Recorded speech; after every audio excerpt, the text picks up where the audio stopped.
আচ্ছা, আহ, ভাবুন তো, এমন একটা অত্যাধুনিক মানে একদম চকচকে পেশাদার রান্নাঘরের কথা। হুম, বেশ। চারদিকে দুনিয়ার সেরা সব যন্ত্রপাতি, দামি ওভেন, ব্লেন্ডার, মানে সবকিছু একদম সাজানো গোছানো। কিন্তু সেখানে একটা খুব অদ্ভুত নিয়ম আছে। অদ্ভুত নিয়ম? সেটা কি? নিয়মটা হলো, যখনই কেউ ওই দামি ওভেনটা চালু করতে যায় বা কোনো কাজ শুরু করতে যায়, হট করে একটা মেশিন এসে পথ আটকে বলে, মানে এখানে কয়েন ঢোকান, তারপর চলবে।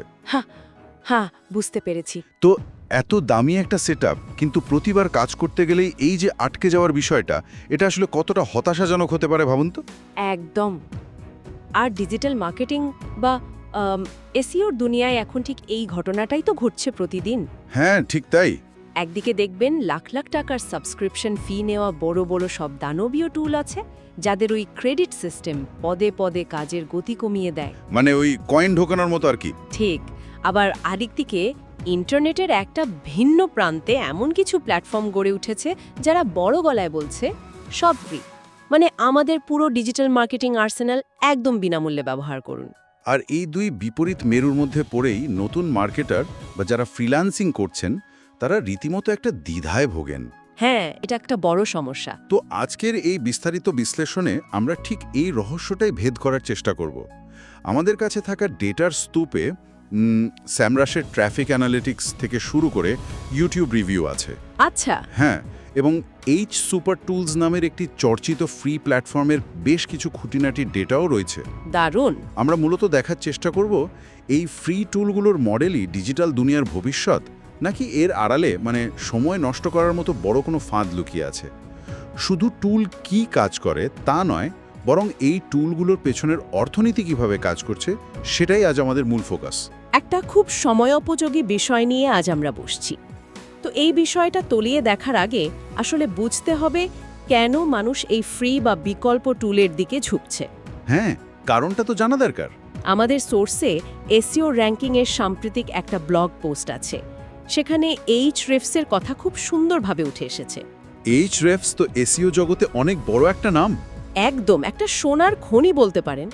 সোর্স অনুযায়ী তাদের ডেটাবেজে প্রায় 28.7 বিলিয়ন কিওয়ার্ড এবং 380 বিলিয়ন ইন্ডেক্সড পেজ রয়েছে। বাপরে, 380 বিলিয়ন! হ্যাঁ, মানে ইন্টারনেটের প্রায় প্রতিটি আনাচে কানাচে কি ঘটছে তার একটা ম্যাপ তাদের কাছে আছে। কিন্তু এখানেই তো আমার সেই ফেরারি গাড়ির উপমাটা চলে আসে। হ্যাঁ, ওই যে গ্যারেজে গাড়ি পড়ে থাকার ব্যাপারটা। ঠিক, মানে আপনার গ্যারেজে পৃথিবীর সবচেয়ে দ্রুতগতির গাড়িটা পড়ে আছে, কিন্তু ক্রেডিট সিস্টেমের কারণে মনে হচ্ছে ট্যাঙ্কিতে মাত্র 5 লিটার তেল দেওয়া। একদম। কেউ হয়তো খুব উৎসাহ নিয়ে একটা বড় প্রজেক্টের ব্যাকলিঙ্ক অ্যানালিসিস করতে বসলো। 2-3টা রিপোর্ট জেনারেট করার পরই ড্যাশবোর্ডে নোটিফিকেশন এলো, আপনার লিমিট শেষ। আর এটাই সবচেয়ে বড় ফ্রাস্ট্রেশন। বড় বড় এজেন্সিগুলো হয়তো ক্লায়েন্টের বাজেটে এই খরচ চালিয়ে নিতে পারে, কিন্তু যারা সদ্য কাজ শিখছেন তাদের জন্য তো এই টুলগুলো আসলেই কাজ করা কঠিন করে দেয়, তাই না? হ্যাঁ, আর এই ক্রেডিট সিস্টেমের হতাশা থেকেই মূলত মানুষ বিকল্প খোঁজা শুরু করে। তবে সোর্সগুলো ঘাঁটলে আরেকটা ইন্টারেস্টিং প্যাটার্ন কিন্তু চোখে পড়ে। কিরকম প্যাটার্ন? এসইওর র্যাঙ্কিংকে অনেকেই এখন সামগ্রিক কাজের জন্য অন্যতম সেরা বিকল্প হিসেবে ধরছেন। আর এর পেছনে মূল জাদুকরী ফিচারটা হলো তাদের AI search toolkit. AI search toolkit মানে এটা দিয়ে কি হয়? মানে এসইওর দুনিয়াটা এখন আর শুধু গুগলে সার্চ করে ওই নীল রঙের লিঙ্কের মধ্যে সীমাবদ্ধ নেই। আমি ঠিক এই জায়গাটাতেই একটু জোর দিতে চাই। তার মানে শুধুমাত্র কিওয়ার্ড দিয়ে গুগলের প্রথম পাতায় ওয়েবসাইট নিয়ে আসাই এখন শেষ কথা নয়। একেবারেই নয়। ধরুন কেউ চ্যাটজিপিটি বা পারপ্লেক্সিটির মতো এআই চ্যাটবটকে জিজ্ঞেস করলো, ধরুন 2026 সালের সেরা কফি রোস্টার মেশিন কোনটা। আচ্ছা। এআই তখন বিভিন্ন ওয়েবসাইট ঘেটে একটা উত্তর তৈরি করে দেয়। এখন প্রশ্ন হলো, ওই এআই এর তৈরি করা উত্তরে কোনো নির্দিষ্ট ব্র্যান্ডের নাম বা ওয়েবসাইটের রেফারেন্স আসছে কিনা। ও, বুঝতে পেরেছি। এটাকে বলা হচ্ছে এআই ভিজিবিলিটি। এসইও র্যাঙ্কিং ঠিক এই ডেটাটাই ট্র্যাক করতে পারে, যা প্রথাগত টুলগুলো এখনও পুরোপুরি আয়ত্তে আনতে পারেনি। বিষয়টা অনেকটা এমন যে ভবিষ্যতে মানুষ হয়তো সরাসরি গুগলে সার্চই করবে না, এআইকে জিজ্ঞেস করবে। আর এআই এর মাথায় আপনার ব্র্যান্ডের নাম না থাকলে আপনি গেম থেকেই আউট। একদম, গেমের নিয়মটাই বদলে যাচ্ছে। তবে সবার তো আর এআই ভিজিবিলিটি ট্র্যাক করার দরকার নেই। তা তো বটেই। এক একজনের কাজের ধরন এক এক রকম। হ্যাঁ, কারোর লক্ষ্য যদি হয় শুধু পিসিসি বা পেপার ক্লিক এবং কম্পিটিটর অ্যানালাইসিস করা, মানে প্রতিযোগী কোন অ্যাডে কত টাকা ঢালছে সেটা দেখা, তাহলে স্পাইফু অনেক সাশ্রয়ী একটা অপশন। স্পাইফুয়ের নাম শুনেছি আমি। আর সেমরাশ আবার সব দিক দিয়ে সেরা হলেও এর দাম তো আকাশ ছোঁয়া। অন্যদিকে যারা টেকনিক্যাল এসইও নিয়ে কাজ করেন, মানে ওয়েবসাইটের ভেতরের ভাঙা লিঙ্ক ঠিক করা, তাদের জন্য স্ক্রিমিং ফ্রগের মতো টুল রয়েছে। আর সাধারণ বা বেসিক কাজের জন্য তো গুগলের নিজস্ব টুলস বা এসইও পাওয়ার স্যুট আছেই। হ্যাঁ, ঠিক তাই। তো সব কাজের জন্য অন্ধের মতো একটা দামি টুলের পেছনে না ছুটে নিজের প্রয়োজন বুঝে টুলের সমন্বয় করাটা বুদ্ধিমানের কাজ। একদম ঠিক বলেছেন। এতক্ষণ আমরা যে টুলগুলোর কথা বললাম সেগুলোতে ভালো ফিচারের জন্য কিছু না কিছু খরচ তো করতেই হয়। হ্যাঁ, ফ্রি তো আর কিছু নেই। কিন্তু আমাদের সোর্সে এমন একটা প্ল্যাটফর্মের কথা বলা হয়েছে যা নাকি সম্পূর্ণ ফ্রি। হ্যাঁ, এইচ সুপার টুলস। ঠিক, আমি এইচ সুপার টুলসের কথাই বলছি। আজকের দিনে ফ্রি শব্দটা শুনলেই তো মাথায় একটা অ্যালার্ম বেজে ওঠে। এতগুলো প্রিমিয়াম মানের টুল, যেমন keyword research, YouTube SEO, email validation, সব কিছু বিনামূল্যে দেওয়া হচ্ছে। এর পেছনে রহস্যটা কি? পিক ম্যাডিটেকের মতো ইউটিউব চ্যানেলগুলোর রিভিউ দেখলে বোঝা যায় নতুনদের কাছে এই প্ল্যাটফর্মটা রীতিমতো একটা ক্রেজ তৈরি করেছে। হ্যাঁ, সোর্সে দেখেছি এদের রিভিউ। টেকফক্স তাদের ভিডিওতে দেখিয়েছে কিভাবে এই টুল দিয়ে সার্চ ভলিউম, সিপিসি এবং কম্পিটিশন বের করা যায়। যেমন ধরুন, উইন্ডোজ 11 লিখে সার্চ করলে দেখাচ্ছে মাসে 4 মিলিয়নের বেশি সার্চ ভলিউম। 4 মিলিয়ন? নতুন কারো পক্ষে এই কিওয়ার্ডে গুগলে র্যাঙ্ক করা তো প্রায় অসম্ভব। ঠিক, কিন্তু টুলটা সাথে সাথে এমন কিছু রিলেটেড বা লং টেল কিওয়ার্ড সাজেস্ট করে দিচ্ছে যা নিয়ে কাজ করলে দ্রুত রেজাল্ট পাওয়া সম্ভব। মানে আমি এপিক ম্যাডিটেকের ট্রান্সক্রিপ্টেও দেখেছি কিভাবে শুধু লগ ইন করেই ফ্রি ব্যাকলিঙ্ক জেনারেট করা যাচ্ছে। কিন্তু আমার খটকা লাগছে অন্য জায়গায়। কোথায়? কিওয়ার্ড ডেটাবেস মেনটেন করা বা ব্যাকলিঙ্ক ইন্ডেক্স করা তো বেশ খরচের ব্যাপার। তারা এই বিপুল পরিমাণ ডেটা ফ্রি দিচ্ছে কেন? সার্ভারের বিল তো আর কেউ ফ্রি দেয় না। হ্যাঁ, দারুণ প্রশ্ন। এর উত্তরটা লুকিয়ে আছে ইকোনমি অফ স্কেল বা ট্রাফিক গেমের মধ্যে। একটু বুঝিয়ে বলবেন? যখন কোনো ভালো সার্ভিস সম্পূর্ণ উন্মুক্ত করে দেওয়া হয়, তখন সেখানে লাখ লাখ ইউজারের সমাগম ঘটে। প্ল্যাটফর্মটি হয়তো এই বিশাল ট্রাফিক ব্যবহার করে তাদের সাইটে দেখানো অ্যাডভার্টাইজমেন্ট থেকে রেভিনিউ তৈরি করছে। আচ্ছা, ট্রাফিকটাই তাদের আসল প্রোডাক্ট। হ্যাঁ, অথবা তাদের অন্য কোনো প্রিমিয়াম সার্ভিস বা কোর্সের দিকে ইউজারদের ডাইভার্ট করছে। ইউজাররা যখন সাইটে লগ ইন করে, তখন তারা কিছু এইচ সুপার টুলস পয়েন্টস পায়। ওহ, পয়েন্ট সিস্টেম আছে। হ্যাঁ, আর এই পয়েন্ট পেলে তাদের লিমিট বেড়ে যায়। এই পয়েন্ট সিস্টেমটা মূলত একটা গ্যামিফিকেশন, যা ইউজারদের সাইটে বারবার ফিরে আসতে বাধ্য করে। আমি বুঝতে পেরেছি, ফ্রি টুল দিয়ে ভিড় জমানো হচ্ছে। কিওয়ার্ড বা ব্যাকলিঙ্কের ব্যাপারটা তো বুঝতে পারলাম, এগুলো ডেটাবেস থেকে টেনে আনা তথ্য। হ্যাঁ, কিন্তু কন্টেন্ট জেনারেশনের বিষয়টা, সোর্সের এদের ফ্রি এআই রাইটার নিয়ে অনেক আলোচনা দেখলাম। একটা এআই দিয়ে কন্টেন্ট লেখানো, সেটাও আবার ফ্রি। এটা কিভাবে সম্ভব? সোর্সে বেটার মার্কেটিংয়ের ক্রিস্টোফার কোকোস্কি এবং রাইটিং সিক্রেটস ইউটিউব চ্যানেলের একটা রিয়েল লাইফ টেস্টের কথা আছে। আচ্ছা, তারা কি পেয়েছে? এই ফ্রি টুলটি প্রতি মাসে 30,000 এআই কয়েন দেয়, কিন্তু চমকপ্রদ বিষয়টা হলো এর লিমিটেশন। লিমিটেশনটা কিরকম? টপিকের নাম লেখার জন্য আপনি সর্বোচ্চ 50টি ক্যারেক্টার ব্যবহার করতে পারবেন, আর আউটপুট হিসেবে সর্বোচ্চ 100 থেকে 150টি শব্দ পাওয়া যাবে। 150 শব্দের লিমিট? এটা তো একটা বড় ধরনের জোকস। হ্যাঁ, ঠিক। এটা তো অনেকটা বেকারিতে ফ্রি স্যাম্পল খাওয়ার মতো। খেতে দারুণ, কিন্তু এক কামড়েই শেষ। কেউ যদি একটা বড় আর্টিকেল লিখতে চায়, এই 150 শব্দ দিয়ে সে কি করবে? হ্যাঁ, আপনার এই বিরক্তিটা খুবই স্বাভাবিক। ক্রিস্টোফার কোকোস্কিও ঠিক এই বিষয়টা পরীক্ষা করে দেখেছেন। তিনি কি পেলেন? তিনি যখন বার্ড ওয়াচিং টিপস নিয়ে কন্টেন্ট জেনারেট করতে দিলেন, টুলটি তাকে মাত্র 70টি শব্দের দারুণ কিছু টিপস তৈরি করে দিল। 70 শব্দ? কিন্তু লেখার কোয়ালিটি কেমন ছিল? মজার ব্যাপার হলো, লেখাটা 100% মৌলিক বা প্ল্যাজারিজম ফ্রি ছিল। বাহ, সেটা তো ভালো। হ্যাঁ, আবার তিনি যখন একটু টেকনিক্যাল বিষয়ে গেলেন, ধরুন ডেটিং বট তৈরি করা নিয়ে প্রম্পট দিলেন, তখন কি হলো? তখন এআই 167 শব্দের বেশ গোছানো একটা লেখা জেনারেট করল। কিন্তু টেকনিক্যাল কোডিংয়ের গভীরে যাওয়ার আগেই আউটপুট লিমিটের কারণে লেখাটি হুট করেই থেমে গেল। লেখা মাঝপথে থেমে যাওয়ার মানে হলো এআই এর ক্যাপাসিটি আছে, কিন্তু তাকে জোর করে থামিয়ে দেওয়া হচ্ছে। একদম। সার্ভার বাঁচাতে এবং স্প্যামারদের ঠেকাতেই এই লিমিটেশনটা রাখা হয়েছে, তাই না? শুধু সল্লর বাঁচানো নয়, এর পেছনে এআই এর এপিআই কস্টিংয়ের একটা বড় হিসাব আছে। API costing? হ্যাঁ, এই টুলগুলো তো আর নিজেদের এআই মডেল বানায়নি। এরা হয়তো ওপেন এআই বা অন্য কোনো বড় মডেলের এপিআই ব্যবহার করছে। প্রতিটি জেনারেট করা শব্দের জন্য তাদের একটা ফি দিতে হয়। ও, বুঝতে পেরেছি। যদি তারা আনলিমিটেড কন্টেন্ট লিখতে দেয়, তবে স্প্যামাররা স্ক্রিপ্ট চালিয়ে প্রতিদিন লাখ লাখ আর্টিকেল বানাবে, আর প্ল্যাটফর্মটা কয়েকদিনের মধ্যেই দেউলিয়া হয়ে যাবে। তা তো বটেই। তাহলে একজন সাধারণ ব্যবহারকারী এই এআই রাইটার দিয়ে আসলে কি করবেন? এত ছোট লেখা দিয়ে তো কাজ হয় না। সোর্সগুলোতে একটা দারুণ সমাধানের কথা বলা হয়েছে। অনেকেই আলাদা আলাদা ইমেল দিয়ে একাধিক অ্যাকাউন্ট খুলে এই লিমিটেশন পার হওয়ার চেষ্টা করেন। হ্যাঁ, বাঙালি বুদ্ধি আর কি। ঠিক। তবে সবচেয়ে বড় ইনসাইট হলো এআই এর এই ১৫০ শব্দকে আর্টিকেলের স্টার্টিং পয়েন্ট হিসেবে ব্যবহার করা। স্টার্টিং পয়েন্ট মানে ড্রাফট হিসেবে? হ্যাঁ, এআই আপনাকে একটা ব্ল্যাঙ্ক পেজের ভীতি থেকে মুক্তি দিচ্ছে। সে একটা চমৎকার স্ট্রাকচার তৈরি করে দিচ্ছে, যার উপর ভিত্তি করে আপনি নিজের সৃজনশীলতা দিয়ে লেখাটা বড় করতে পারেন। হ্যাঁ, এটা একটা ভালো কৌশল। আর হ্যাঁ, সেরা ফলাফলের জন্য সোর্সের টুলটির ইন্টেলিজেন্স লেভেল 3 অপশনটি বেছে নেবার পরামর্শ দেওয়া হয়েছে।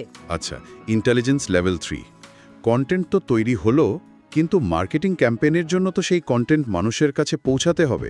একদম। আর এখানেই ইমেল ভ্যালিডেশন এবং অটোমেশনের বিষয়টা চলে আসে। সোর্সে এইচ সুপার টুলসের ইমেল ভ্যালিডেটর এবং রেলেভেন্স এআই এর ইন্টিগ্রেশন নিয়ে বেশ কিছু ভারী টেকনিক্যাল কথা বলা হয়েছে। হ্যাঁ, এটা খুব ইন্টারেস্টিং একটা জায়গা। এই পুরো ইকোসিস্টেমটা কিভাবে কাজ করে? দেখুন, ইমেল মার্কেটিংয়ের একটা খুব কমন কিন্তু নীরব ঘাতক হলো ইমেল ডিকে। Email decay? এই নষ্ট হওয়া বলতে আসলে কি বোঝায়? ইমেল তো আর আপেল কমলা না যে পচে যাবে। হ্যাঁ, পচে যায় না ঠিকই, তবে মেকানিজমটা একটু বুঝতে হবে। পরিসংখ্যান বলছে প্রতি বছর প্রায় ৩৫% ইমেল লিস্ট নষ্ট বা বাতিল হয়ে যায়। ৩৫%? মানে ১/৩ বেশি। হ্যাঁ, মানুষ তো চাকরি বদলায়, ফলে তাদের কর্পোরেট ইমেল বন্ধ হয়ে যায়। অনেকেই পুরনো ইয়াহু বা হটমেল অ্যাকাউন্টের পাসওয়ার্ড ভুলে যান। হ্যাঁ, আমার নিজেরই তো পুরনো ২-৩টে ইমেল আছে যেগুলো আর ব্যবহার করি না। ঠিক। তো এই পরিত্যক্ত ইমেলগুলোতে যখন আপনি বারবার মার্কেটিং ক্যাম্পেইন পাঠান, তখন জিমেলের মতো সার্ভিস প্রোভাইডাররা দেখে যে আপনি এমন ঠিকানায় মেল পাঠাচ্ছেন যার কোনো অস্তিত্ব নেই। আচ্ছা, তখন বাউন্স রেট বেড়ে যায়। একদম। আর সোর্সে যে স্প্যাম ট্র্যাপের কথা বলা হয়েছে, সেটা কি? এটা আরও ভয়ঙ্কর। অনেক সময় ওই সার্ভিস প্রোভাইডাররা পরিত্যক্ত ইমেল অ্যাকাউন্টগুলোকে ইচ্ছাকৃতভাবে স্প্যাম ট্র্যাপে পরিণত করে। মানে ফাঁদ পাতে? হ্যাঁ, তারা দেখতে চায় কোন কোন মার্কেটার তাদের ইমেল লিস্ট ঠিকমতো পরিষ্কার করে না। যদি আপনার পাঠানো মেল একবার কোনো স্প্যাম ট্র্যাপে গিয়ে পড়ে, তাহলে কি হবে? তাহলে তারা ধরে নেবে আপনি একজন স্প্যামার। মুহূর্তের মধ্যে আপনার পুরো ডোমেইনের রেপুটেশন ধ্বংস হয়ে যাবে এবং আপনার সব মেল সরাসরি ইউজারদের স্প্যাম বক্সে চলে যাবে। সর্বনাশ! তার মানে হাজার হাজার টাকা খরচ করে মেল পাঠানোর আগে সেই ইমেলগুলো আসলেই জীবিত কিনা সেটা চেক করাটা মার্কেটিংয়ের চেয়েও বেশি জরুরি। একদম। আর এইচ সুপার টুলসের বাল্ক ইমেল ভ্যালিডেটর ঠিক এই কাজটাই করে। তারা ৯৯.৫% নির্ভুলভাবে কোনো টাকা ছাড়াই এই ভ্যালিডেশনের কাজটা করে দেয়। বাহ, দারুণ তো! আর এই ডেটাগুলো ক্লিন করার পর রেলিভেন্স এআই এর ভূমিকাটা কি? আমি দেখলাম কোডিং ছাড়াই নাকি রেলিভেন্স এআই এর মাধ্যমে এআই এজেন্ট তৈরি করা যায়। হ্যাঁ, ঠিক দেখেছেন। সোর্সে বলা আছে এই এজেন্ট স্বয়ংক্রিয়ভাবে এইচ সুপার টুলস থেকে অ্যানালিটিক্স রিপোর্ট টেনে আনতে পারে। এটা তো আক্ষরিক অর্থেই একজন ডিজিটাল অ্যাসিস্ট্যান্ট বা ইন্টার্নকে ২৪ ঘন্টা কাজে লাগিয়ে রাখার মতো। আপনার এই ইন্টার্ন উপমাটা চমৎকার। বর্তমান যুগের মার্কেটিং শুধু ডেটা সংগ্রহের মধ্যে আটকে নেই। হাজার হাজার ডেটা পয়েন্ট তো পড়ে আছে, কিন্তু সেগুলোকে প্রসেস করবে কে? হ্যাঁ, মানুষের পক্ষে তো এত ডেটা অ্যানালাইজ করা সম্ভব না। রেলিভেন্স এআই এমন একটা প্ল্যাটফর্ম যেখানে আপনি কোনো কোড না লিখেও একটা এআই এজেন্ট বানাতে পারেন। এই agent real time data process করবে। উদাহরণ হিসেবে যদি বলে, ধরুন রাত ২টায় আপনার সাইটে বাংলাদেশ থেকে প্রচুর ট্রাফিক এলো, কিন্তু বাউন্স রেট বেশি। আপনি হয়তো তখন ঘুমাচ্ছেন। আচ্ছা। কিন্তু এই এআই এজেন্ট ডেটাটা বিশ্লেষণ করে পরের দিন সকালে আপনার ড্যাশবোর্ডে একটা সামারি রেখে দেবে যে এই নির্দিষ্ট পেজটিতে কোনো সমস্যা আছে, ইউজাররা এসে ফিরে যাচ্ছে। শুনলে মনে হয় একদম সায়েন্স ফিকশন মুভির মতো। বাইরে থেকে দেখতে সবকিছু নিখুঁত মনে হচ্ছে। হ্যাঁ, মনে তো হচ্ছে। ফ্রি টুল, এআই রাইটার, ইমেল ভ্যালিডেশন, আবার ডেটা অ্যানালাইজ করার জন্য না ঘুমানো এআই এজেন্ট। কিন্তু বাস্তব চিত্র কি আসলেই এমন মসৃণ? এখানে একটা কিন্তু আছে। সেটাই। আমি একটু ডেটার দিকে তাকাতে চাই। ট্রাস্টপাইলট রিভিউ এবং ট্রাফিক ডেটা আমাদের কি বলছে? এখানেই রিয়েলিটি চেকটা সবচেয়ে বেশি প্রয়োজন। ট্রাস্টপাইলটের রেটিং দেখলে যে কেউ মুগ্ধ হয়ে যাবে। 5 স্টার রেটিংয়ের মধ্যে এর স্কোর 4.5। 4.5 তো বেশ ভালো স্কোর। হ্যাঁ, পাকিস্তান থেকে রাফাকাত নামের একজন ব্যবহারকারী রিভিউ দিয়েছেন যে তিনি এই টুলের মাধ্যমে অ্যাফিলিয়েট মার্কেটিংয়ের শুরুতে প্রচুর সাহায্য পেয়েছেন। আর লস অ্যাঞ্জেলেস থেকে একজন নোটারি ব্যবসায়ীও তো ভালো রিভিউ দিয়েছেন। ঠিক, তিনি জানিয়েছেন কিভাবে এই ফ্রি এসইও টুল তার লোকাল ব্যবসার প্রসারে কাজ করেছে। কিন্তু আমি সেমরাশের ডেটা চেক করছিলাম। আচ্ছা, সেখানে কি দেখলেন? সেখানে দেখাচ্ছে 2026 সালের ফেব্রুয়ারিতে ওয়েবসাইটটির অথরিটি স্কোর মাত্র 6, আর ফেব্রুয়ারি মাসে ট্রাফিক 33% কমে 1.12 হাজার ভিজিটারে নেমে এসেছে। এটা একটা সিগনিফিক্যান্ট ড্রপ। আর সবচেয়ে চিন্তার বিষয় হলো বাউন্স রেট। বাউন্স রেট হলো 55.43%। ভিজিটাররা মূলত বাংলাদেশ, যুক্তরাষ্ট্র এবং পাকিস্তান থেকে আসে। রাইট। ট্রাস্টপাইলটে এত ভালো রিভিউ, টুলগুলো চমৎকার কাজ করছে, মানুষ এগুলোর প্রশংসা করছে, তারপরও ট্রাফিক এত দ্রুত কমে গেল কেন? বাউন্স রেট 55% মানে তো অর্ধেকের বেশি মানুষ সাইটে ঢুকেই কোনো কাজ না করে বেরিয়ে যাচ্ছে। ডেটাগুলোর মধ্যে একটু গভীরভাবে তাকালেই এর পেছনের ইঞ্জিনিয়ারিং এবং ইকোনমিক্সটা পরিষ্কার হয়ে যাবে। কিভাবে? সোর্সের ট্রাস্টপাইলট সেকশনেই খেয়াল করবেন। ভালো রিভিউর পাশাপাশি কিছু মানুষ অরিজিন এরার এবং বারবার ক্যাপচা আসার সমস্যার কথা জানিয়েছেন। এই অরিজিন এরার বিষয়টা আসলে কি? যখন কোনো সাইটের মূল সার্ভার অতিরিক্ত রিকোয়েস্ট হ্যান্ডেল করতে পারে না এবং ক্র্যাশ করে, তখন ব্রাউজার এই অরিজিন এরার মেসেজটা দেখায়। ও, বুঝতে পেরেছি, মানে সার্ভার ওভারলোড হয়ে যায়। সম্পূর্ণ ফ্রি প্ল্যাটফর্মগুলোর এটা একটা খুব সাধারণ পরিণতি। যখন ট্রাফিক খুব বেড়ে যায়, ধরুন একসাথে হাজার হাজার মানুষ বাল্ক ইমেল ভ্যালিডেট করার চেষ্টা করছে, তখন সার্ভারের প্রসেসিং পাওয়ার শেষ হয়ে যায়। আর ওই যে ক্যাপচা সমস্যার কথা বললেন? হ্যাঁ, স্প্যামার ঠেকাতে প্ল্যাটফর্মটি বারবার ক্যাপচা সলভ করতে বলে। এখন আপনি একটা কাজে ফোকাস করেছেন, আর বারবার যদি ক্যাপচা আসে, সেটা কাজের গতি তো মারাত্মকভাবে কমিয়ে দেয়। তার মানে এই টেকনিক্যাল ঘর্ষণ বা ফ্রিকশনের কারণেই ইউজাররা বিরক্ত হয়ে সাইট থেকে বেরিয়ে যাচ্ছে, যার ফলে বাউন্স রেট এত বেশি। একদম ঠিক ধরেছেন। আর 1.12 হাজার ভিজিটার তো একটা গ্লোবাল টুলের জন্য বেশ কম। এটাই আসল রিয়ালিটি। একটা ফ্রি টুল হয়তো শেখার জন্য বা ছোট কাজের জন্য দারুণ, কিন্তু দীর্ঘমেয়াদে বড় প্রজেক্ট সামলানোর জন্য এই লিমিটেশনসগুলো একটা বড় বাধা হয়ে দাঁড়ায়। হ্যাঁ, সময়েরও তো একটা দাম আছে। ঠিক, যখন একজন ফ্রিল্যান্সারের হাতে সময় কম এবং কাজ বেশি থাকে, তখন তিনি এই বারবার ক্যাপচা সলভ করা বা সার্ভার ডাউন হওয়ার ঝুঁকি নিতে পারেন না। তখন তারা আবার সেই Ahrefs বা সেমরাশের মতো পেইড এবং স্টেবল টুলের দিকেই ফিরে যান। ট্রাফিক কমার এটা একটা বড় কারণ হতে পারে। অবশ্যই। পুরো চিত্রটা এবার পরিষ্কার হলো। এটা আসলে একটা ব্যালেন্সিং অ্যাক্ট। একদিকে পকেটের টাকা বাঁচানো, অন্যদিকে সময়ের দাম এবং কাজের নিরবচ্ছিন্নতা। হ্যাঁ, একদম ঠিক কথা। তো আমাদের এই সোর্সের বিশাল স্তূপ থেকে আজ বেশ কিছু গুরুত্বপূর্ণ বিষয় উঠে এলো। ডিজিটাল মার্কেটিং বা এসইওর জন্য লাখ লাখ টাকা খরচ করার কোনো বাধ্যবাধকতা নেই, এটা সত্য। Ahrefs বা সেমরাশের মতো দামি টুলের শক্তিশালী বিকল্প হিসেবে এসইও র্যাঙ্কিং বা স্পাইফু যেমন রয়েছে, তেমনি যাদের বাজেট একেবারেই শূন্য, তাদের জন্য এই সুপার টুলসের মতো প্ল্যাটফর্মগুলো একটা দারুণ সুযোগ তৈরি করে দিয়েছে। হ্যাঁ, নতুনদের জন্য এটা একটা দারুণ এন্ট্রি পয়েন্ট। এগুলো প্রমাণ করেছে যে সদিচ্ছা এবং সঠিক কৌশল জানা থাকলে বিনামূল্যের টুল দিয়ে চমৎকার সব কাজে শুরু করা সম্ভব।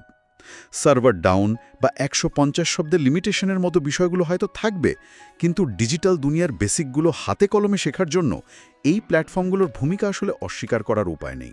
আর এর পাশাপাশি সবচেয়ে বড় যে বিষয়টা আমাদের মাথায় রাখতে হবে তা হলো প্রথাগত এসইও থেকে বেরিয়ে এসে এআই ভিজিবিলিটি নিয়ে কাজ করা। হ্যাঁ, এটা খুব গুরুত্বপূর্ণ পয়েন্ট। আমরা যাই তৈরি করি না কেন সেটা এআই এর ডেটাবেসে কতটা গুরুত্ব পাচ্ছে সেটাই আগামী দিনের মার্কেটিংয়ের গতিপথ নির্ধারণ করে দেবে।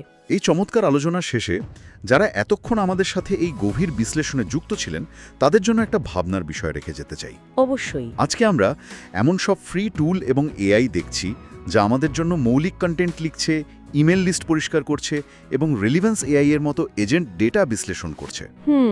এখন ধরুন যদি এই টুলগুলো খুব শিগগিরই আরও উন্নত হয়ে নিজেদের ভুল নিজেরাই শুধরে নিতে শেখে, তবে কি এমন দিন খুব দূরে যেদিন তৈরি করা এআই এজেন্ট সম্পূর্ণ নিজে থেকে আপনার পুরো একটা ডিজিটাল ব্যবসা পরিচালনা করবে? খুব ইন্টারেস্টিং একটা চিন্তা। আর যদি সত্যি এমনটা হয়, তখন একজন মানুষের সৃজনশীলতার ভূমিকা ঠিক কোথায় গিয়ে দাঁড়াবে?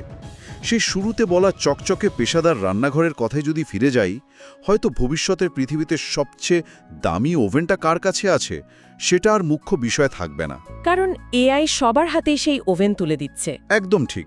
বরং সেই একই ওভেন ব্যবহার করে মানুষের মস্তিষ্ক প্রসূত কোনো অনন্য রেসিপিটা তৈরি হচ্ছে, সেটাই হবে বাজারে টিকে থাকার আসল চাবিকাঠি। দারুণ বলেছেন।